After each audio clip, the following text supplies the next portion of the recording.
Hello everyone, welcome back to the channel. और आज की वीडियो जो है, बहुत दिनों से कोई मुझसे पूछ रहा था, बहुत दिनों से मुझे मैसेजेस आ रहे थे, कमेंट्स आ रहे थे कि बेस चेंज के बारे में बताइए। क्या कैबिन क्रू का एक ही बेस रहता है हमेशा, या फिर कैबिन क्रू का बेस कभी चेंज होता भी है या नहीं, या उसको बेस कब मिलता है। तो इन चीज़ों के ऊपर वीडियो बनाइए। तो सबसे पहले तो जो लोग न्यू हैं मेरे चैनल पे, उनको मैं ये बता दूं कि मेरी प्रीवियस वीडियो ज़रूर देखना, क्योंकि अगर आपने पहले वाली वीडियोस नहीं देखी तो आपको ये वीडियो समझ नहीं आएगी। दूसरी बात, अब आप लोग मुझे इंस्टाग्राम पे फॉलो कर सकते हो। मेरी इंस्टाग्राम आईडी है भावना डिम्पल खन्ना। नीचे मैंने इंस्टाग्राम आईडी लिख भी दी है। अगर आपको मुझे फॉलो करना हो, वहाँ पे कुछ क्वेश्चंस पूछने हो, मेरी अपडेट्स देखनी हो, मैं आज कहाँ जा रही हूँ, मैं कल कहाँ गई थी, मैं कौन से एयरपोर्ट पे हूँ, तो आप वो चीज़ें देख सकते हो। और इससे पहले कि मैं वीडियो स्टार्ट करूं, मैं सबसे पहले आपको ये बता दूं कि बेस क्या होता है। मैंने आपको ये पहले वीडियो में भी बताया है कि बेस होता है जहां कैबिन क्रू को एक स्टेशन मिला होता है जहां से कैबिन क्रू फ्लाइट ऑपरेट करती है।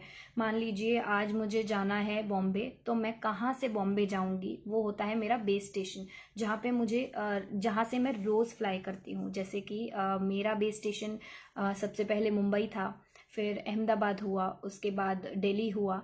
तो ये बदलता रहता है वैकेंसी के बेसिस पे, ये बदलता रहता है आपकी अपनी पर्सनल चॉइस से, अगर आपको अप्लाई करना है या नहीं। तो इन चीज़ों पे ये बदलता रहता है। जैसे कि पहले मेरा बेस, मान लीजिए मेरा बेस बॉम्बे है, तो बॉम्बे से मैं रोज़ फ्लाई करूँगी और घूम फिर के फिर से बॉम्बे में आऊँगी।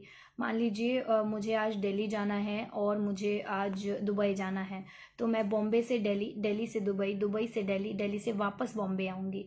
तो वो हो गया बॉम्बे हो गया मेरा बेस स्टेशन। मैं रोज़ बॉम्बे से फ्लाई करूँगी, तो वो मेरा बेस स्टेशन हो गया। मैं वहीं पे रहूँगी और हर फ्लाइट को वहीं से ऑपरेट करके वहीं पे वापस आ जाऊँगी, वो होता है बेस स्टेशन।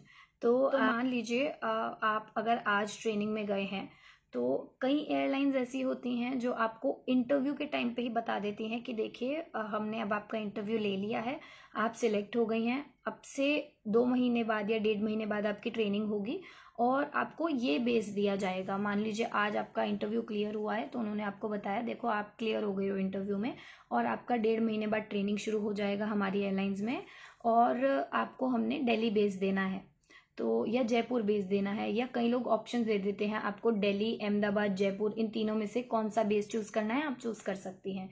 लेकिन कुछ एयरलाइंस ऐसी होती हैं जो आपको बेसिस नहीं बताती हैं एंड तक। उन्होंने आपका इंटरव्यू ले लिया है, आपका सिलेक्शन कर लिया है, आपकी ट्रेनिंग भी हो गई है, ट्रेनिंग खत्म होने से 1 हफ्ते पहले आपको बताया जाता है कि आपका बेस स्टेशन क्या होगा। तो ऐसा भी कुछ एयरलाइंस में रहता है रूल्स। तो वो डिपेंड करता है, मान लीजिए आपको चेन्नई बेस मिल गया है या आपको बैंगलोर बेस मिल गया है और आपको आपका घर दिल्ली में है, तो आपको दिल्ली जाना है, तो उसके लिए आप क्या कर सकते हो, आपको ट्रांसफ़र के लिए अप्लाई करना होता है कंपनी में।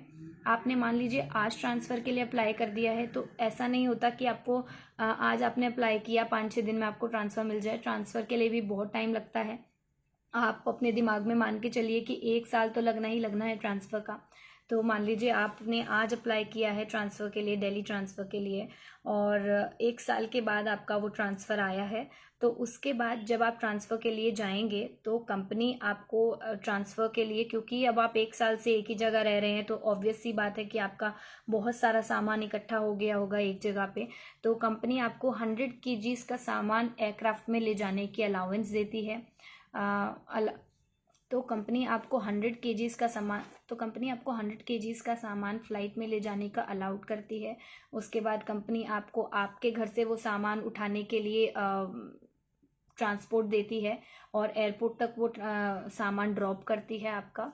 तो ये चीज़ें कंपनी आपको देती है। उसके बाद आप अपने होम टाउन जा सकते हो, आप वहाँ पे रह सकते हो। मुश्किल से 1-1.5 साल आप अपने घर से दूर रहोगे। अगर आप लोगों का घर जो है वो किसी एयरपोर्ट वाली स्टेशन पे आता है, मान लीजिए किसी मेट्रोपॉलिटन सिटी में आता है जहाँ पे एयरपोर्ट्स हों, तो आपके लिए बहुत अच्छी बात है, आप 1-1.5 साल घर से दूर रहोगे, उसके बाद आपको ट्रांसफ़र मिल जाएगा।